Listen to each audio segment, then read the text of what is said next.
Hello everyone, Fred here. In this installment of TPP Dynamite, I'm going to be reviewing the DC animated movie Green Lantern Beware My Power. First things first though, if you haven't already, let me encourage you to subscribe to my channel. I post film, book, and TV series reviews. I do opinion pieces on entertainment, news, and affairs.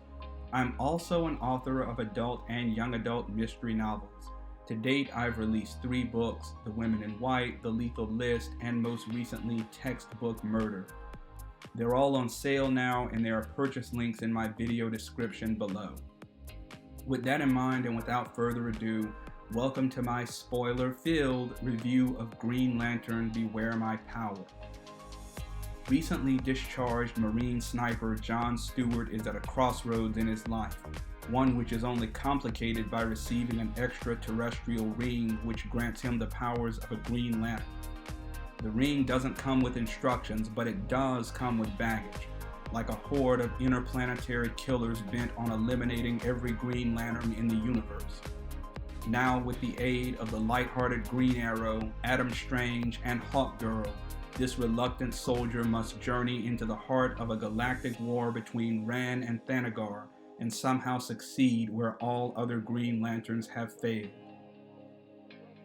I was filled with hope when this movie was announced at DC Fandom in October 2021.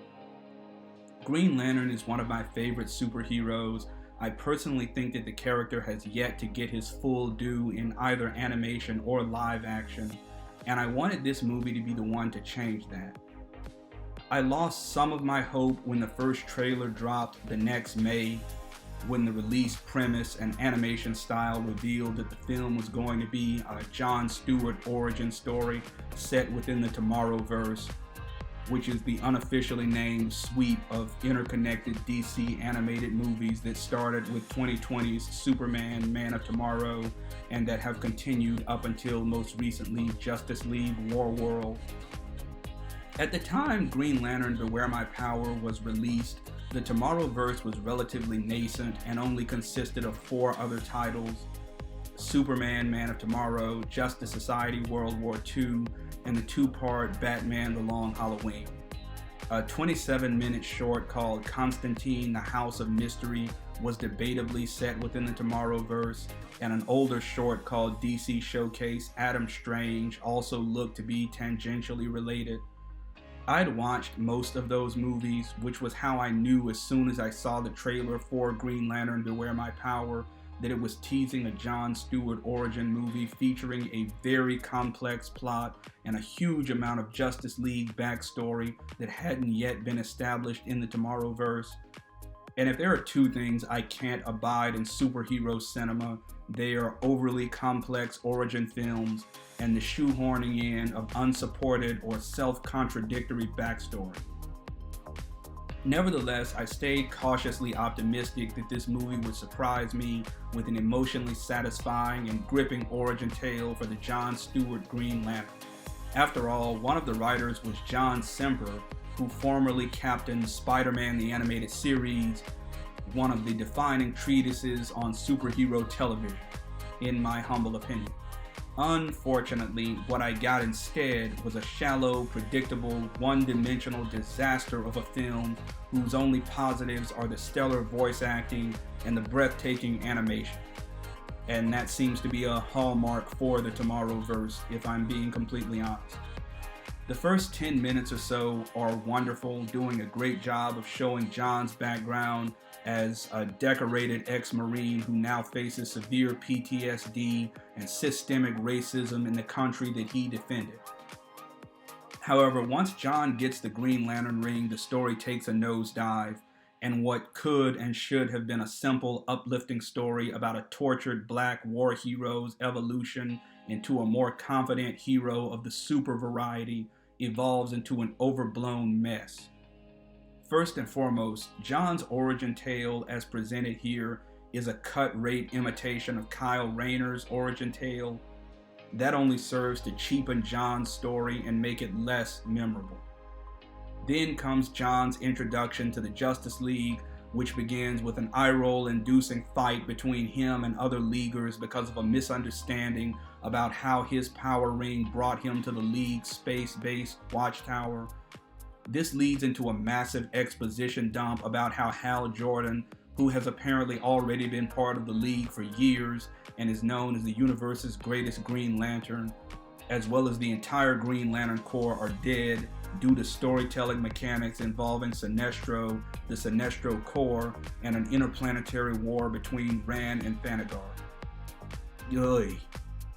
Okay, first, like I said earlier, the Tomorrowverse was still nascent at the time this movie came out.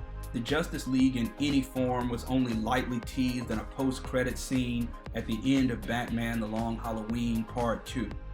So seeing the Justice League in this movie as fully operational with a space-based watchtower and members who are best friends despite having never been introduced as a team on screen was just sloppy storytelling on the writer's part. 2. Hal Jordan hadn't even yet been introduced as a Green Lantern in the Tomorrowverse.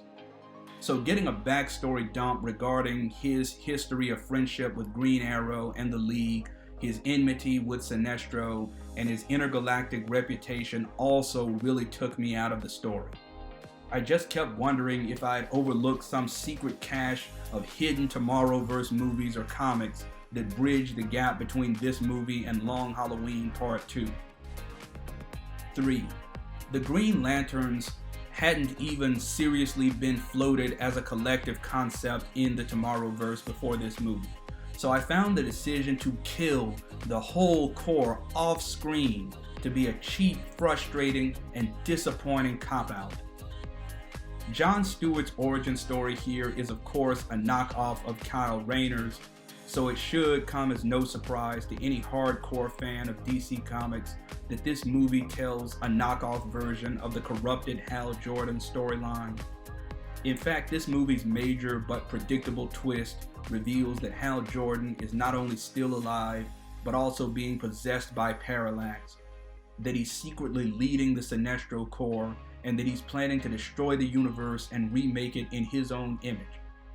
Hal is defeated in the end by John Stewart, of course, and killed by Green Arrow, of course, in a moment that's supposed to be moving, but which doesn't land due to no real prior on-screen build-up of the friendship between Hal and Green Arrow. Sinestro, Parallax, and the Sinestro Corps were criminally underutilized here. For some reason, the Corps itself was comprised of a randomly thrown in Despero and other heavy hitters who were basically reduced to silly goons and target practice for the heroes to kill off at plot-convenient moments. Sinestro, despite his rich comics history of strong stories ripe for adaptation, was neutered and turned into a standard mustache-twirly bad guy with a derivative domination plan.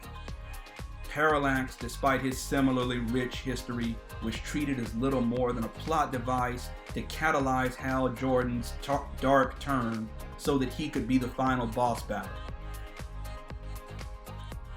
The Rann-Thanagar conflict was an unnecessary plot thread that could have been put to bed with one 5-minute conversation in which both sides compared notes and realized they were being played against each other. The cynic in me wonders if this plotline was used as an excuse for including Hawkgirl and teasing a relationship between her and John Stewart like unto the iconic one from the Justice League cartoon of the 2000s. Green Lantern's powers, in my opinion, have never been presented properly in film, and despite a few good tries, this movie doesn't change that. Despite that this movie did an amazing job with animating the power of the Green Lanterns, and even the Yellow Lanterns for that matter, the action sequences and the portrayal of the power were mediocre at best, which was quite disappointing given that Green Lantern has some of the coolest, most cinematically versatile, most adaptable powers in DC Comics history. I truly am starting to believe that there might never be a Green Lantern movie that presents his vast abilities to adequate, iconic effect. It was tragically clear that the writers and director for this movie were not very familiar with Green Lantern lore and probably weren't major fans of the character in any iteration. So in the end, Green Lantern Beware My Power was a massively disappointing cookie-cutter superhero movie that neither moved the needle nor fairly serviced its own characters. Which is why I give Green Lantern Beware My Power an underwhelming 1.5 Cronuts out of 5. At any rate, that's just my opinion. Let me know yours. What do you think of Green Lantern Beware My Power? Did you like it? Did you not like it? Do you agree with me? Do you disagree? Sound off in the comments below. Meanwhile, if you like this video, don't forget to leave a like, click subscribe, ring that bell, and hey, follow me on social media as well. So long.